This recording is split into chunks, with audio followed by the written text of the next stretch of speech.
Media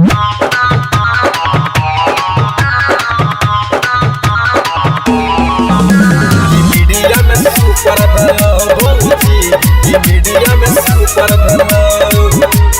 अभी आप सुन रहे हैं जय मां काली रिकॉर्डिंग स्टूडियो फुलपरास चौक से।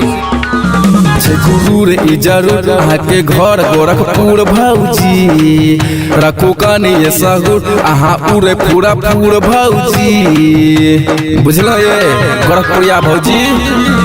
गुरूर जरूर आके घर गोरखपुर भौजी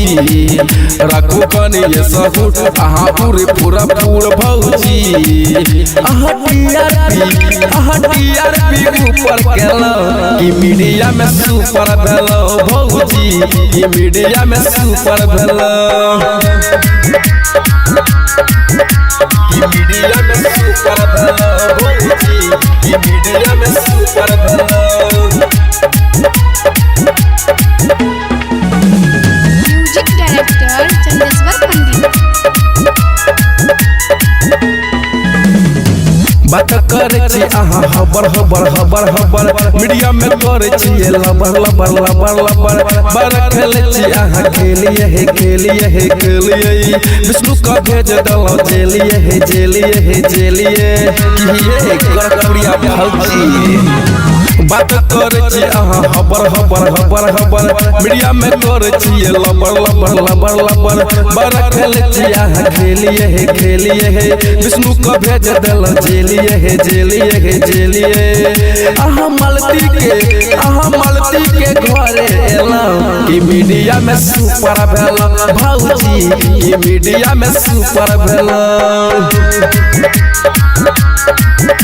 कि मीडिया में सुपर भेलो भौजी कि मीडिया में सुपर भेलो।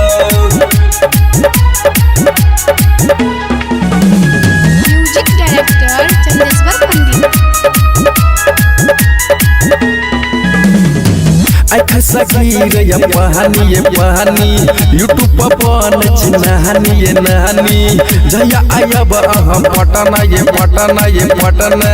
मीडिया वाला सब करत घटना ये घटना आई मीडिया वाला छोड़त ना सखीर पहानी यूट्यूब पर नहानी जया आयब अहाँ पटना ये पटना मीडिया वाला सब करत घटना ये घटना आहा समीर के पागल केलो कि मीडिया में सुपर भेलो भौजी कि मीडिया में सुपर भेलो कि मीडिया में सुपर भेलो भौजी कि मीडिया में सुपर भेलो। म्यूजिक डायरेक्टर चंदेश्वर पंडित डाले छी वीडियो आहा हाली रहैया ठोर हरदम लाली बनबै छी हरदम आहा रीलिए जलम हेबै आहा ढीलिए अही बे ढील भ जाबे गोरखपुरिया भौजी डाले छी वीडियो आहा हाली रहैया ठोर हरदम लाली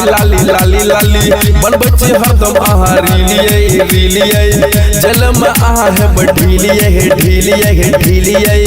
सुनु प्रदीप के वायरल केलो कि मीडिया में सुपर भेलो भौजी कि मीडिया में सुपर भेलो बुझलिए ये गोरखपुरिया भौजी।